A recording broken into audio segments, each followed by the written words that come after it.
Good morning, stamping friends. Hope you guys are all doing well. I'm having up and down days right now. I'm not gonna lie. Our son is heading to college and we've been through this before. We have two older kids, but I don't know, this is my baby. There's some days when I just am so ready, and even Braden has said, Mom, I can't believe you don't have a rip chain for how many days left I have at home. And some days there are days I wish I had that, but as it's getting closer, I'm just having kind of a sinker a little bit. I mean, I'm super excited for him, but there's another side that's just like, wow, it's going to be really quiet around here. So anyway, if you can maybe keep me in your prayers, I think that I'll be okay, but it's just kind of another transition into empty nest years. So you'll have to let me know how you guys did. I don't remember feeling like this with our older two, but I think it might be just because it's our baby. Anyway, I love being in my craft room, and I'm working on a lot of Christmas projects, which is what I'm going to share with you today. But thank you so much for joining me. I really appreciate you stopping by and watching my videos. And if you can subscribe, that would be awesome. And if you'd like to be on my newsletter, I always forget to mention this. I put my some free tutorials in there that aren't on my blog or my on Facebook or anything. They're just kind of for my customers that are on my newsletter list. So if you'd like to be, if you go to my blog and just kind of hover around for maybe 15-20 seconds, it will pop up and you can leave your address, your email address there, or just shoot me a message or an email or something and just let me know you'd like to be on that list. I don't bombard you. I won't, email every single day, but it's just a fun way to get some more ideas and to share what's going on in the stamping world. So let's get started with my Christmas project for you today, and I hope you enjoy it. Thanks again for joining me. Today's project, we're going to switch gears a little bit. I know I've been doing a lot of fall and Halloween things, but we are going to do a Christmas project today. And we're using one of my favorite techniques, and I'll show you in just a second, but I want to share with you the paper that we're going to use.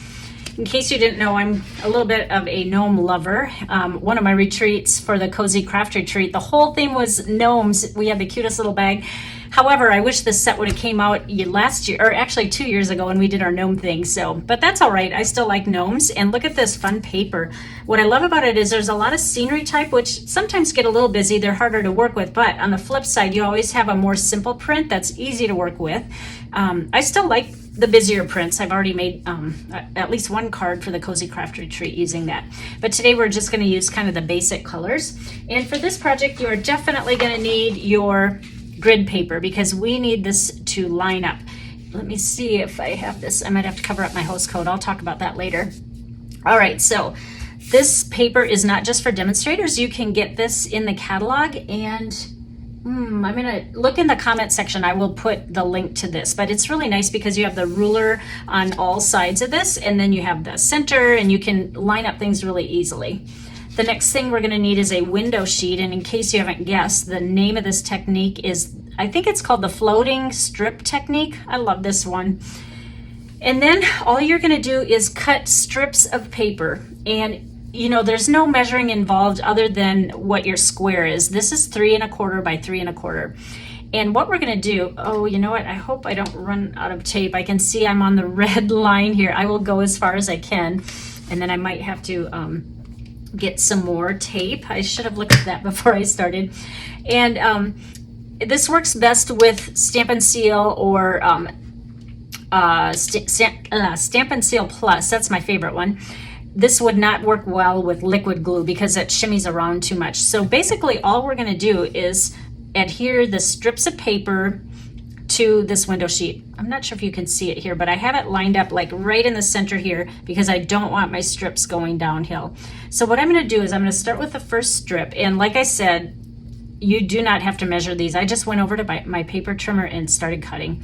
Although I did make them all 3 1/4 so that they're all, the same length. So, oh gosh, are we gonna have trouble right away with this? There's a little bit left in here.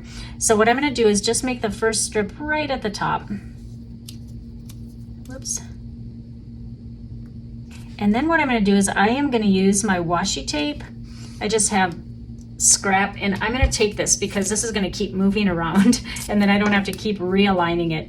And the thing that we're gonna do is we're just gonna make like a 1/8 inch space in between here. So then take your next strip, and it's gonna, because some of these are thinner, it's going to go over you know, you want to make sure you also have this for the reason of it. You're going to get tape on here too. So just go one by one and kind of mix and match the patterns and mix and match the widths. This is my favorite one, so I made this one really big. This is, I think, maybe a little bit more than a ½ inch. Maybe it's about a 5/8 inch. And I'm actually going to stand up because I can see from the top better for lining up that space.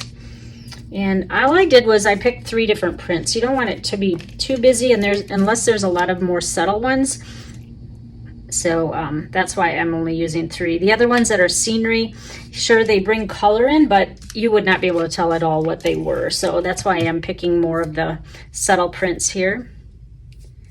And just make sure you're going, whoopsie. Well, I guess that one will stay. Looked like I was going a little bit downhill, but see how you can see the lines underneath here? And just a few more here.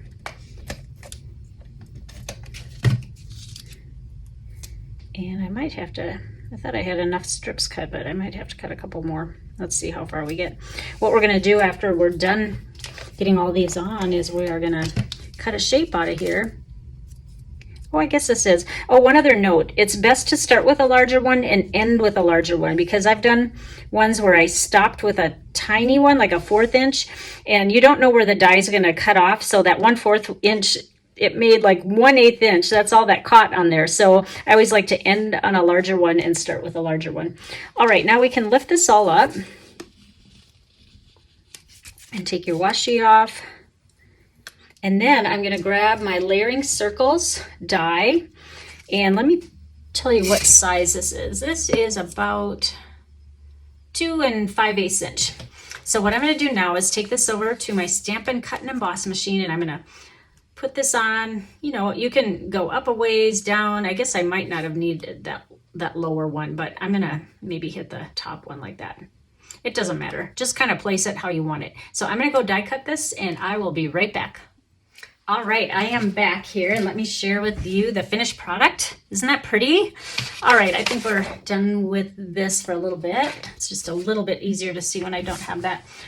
All right, the next thing we're gonna do is take our card base, which is gonna be Whisper White, and this is 11 inches by 4 1/4, and it's scored in half on the long side. And let me grab my bone folder. And just line up the edges and make a nice crisp fold here. All right, then the next layer we're gonna make is Balmy Blue, which is one of the colors that coordinates with Storybook Gnome paper.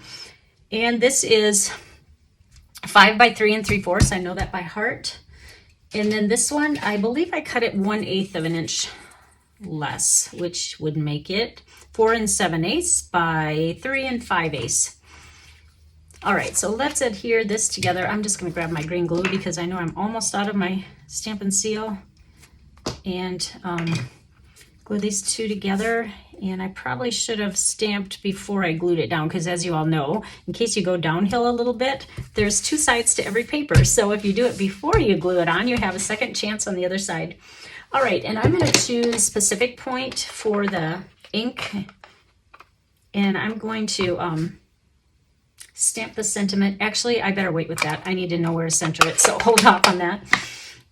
Now let's put the ornament on.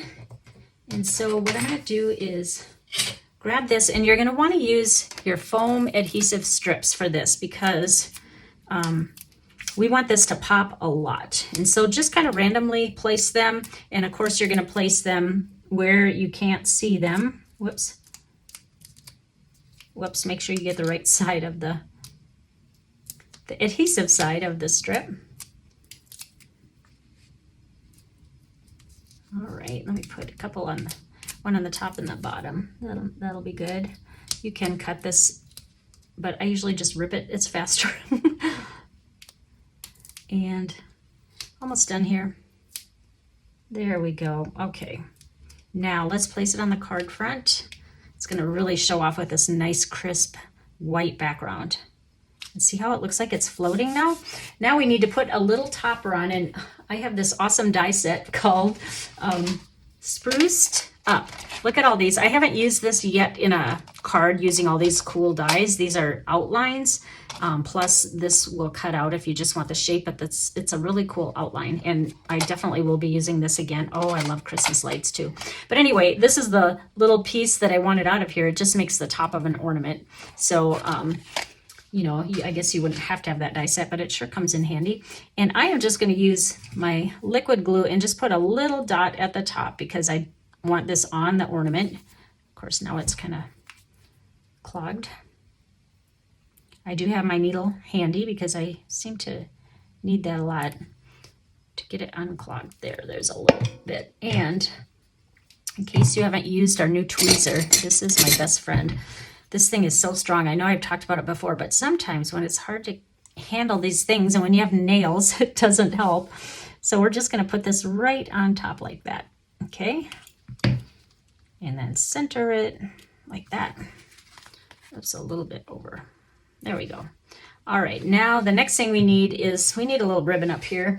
So let's use the Simply Elegant trim. What's nice about this is you get gold and silver. I've already used up all the gold, but I do have silver left. So we're just going to tie a little bow up here.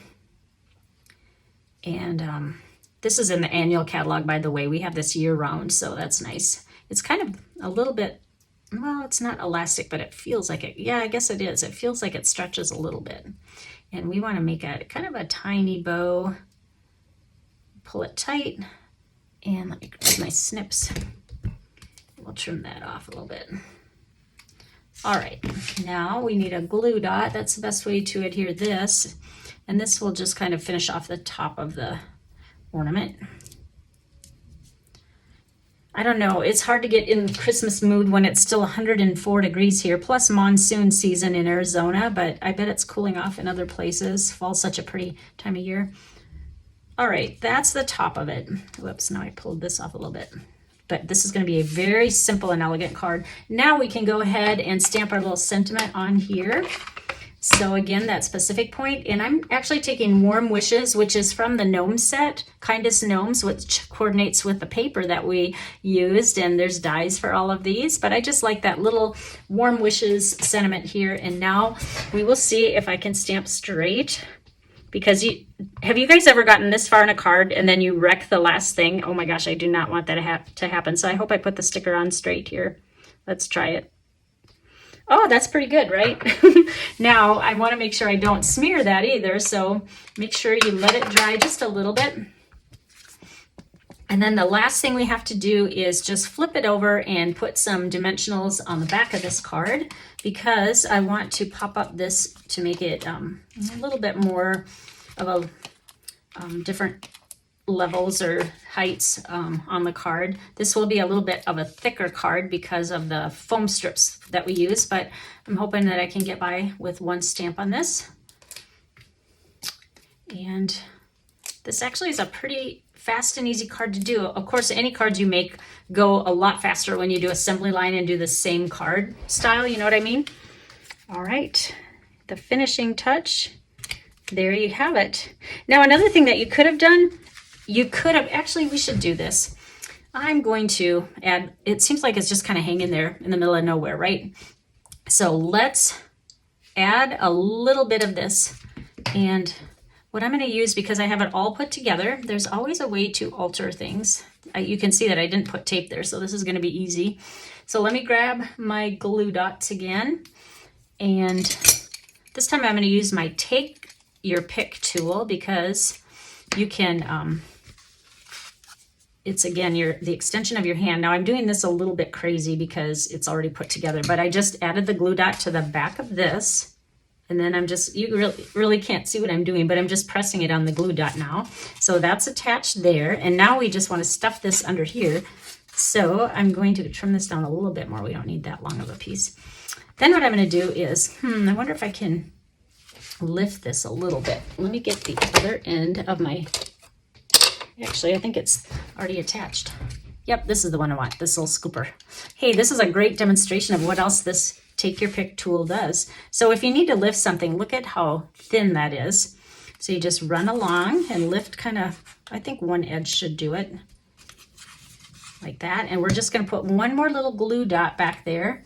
So I'm gonna have to use it with this thing. And let's see if I can get that lifted up again and get it straight on here. Whoops, gotta see it from the right way.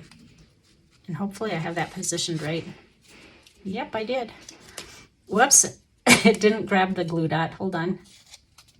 There we go. All right, now it looks a little bit better, and it's not just floating in thin air. There we go. All right, now if you were doing this from scratch, of course you would want to do this part first, but at least you know it's still possible even after you do it. Sometimes you don't know what it needs till you're all done, and you look at it saying it needs something. So anyway, there's our finished project for Christmas, this little ornament. Now, the host code. A lot of people will text or email me because they're not sure how this works. So what I do every month is I have a program called Creative You, and I do them live in person here in Cave Creek, which is by Phoenix and Scottsdale. And then for those of you who don't live by me, you can also get the exact same projects that we do in class, and I will mail them to you. I cut all at the same time, and anyone that places an order on my online store and also uses the host code, and if your order is $35 or more, that's how you qualify for Creative You. I also send you the PDF with the instructions, and so that's how you can get in on all these projects, even if you are long distance. So I've already wrapped up August. I finish up the 10th of each month. So if you order before the 10th, you will get in on the current month's projects. But if it's after the 10th, then it will roll over to next month. So if you place an order now, it will go towards September projects, which is going to be really fun because we are getting into the holidays.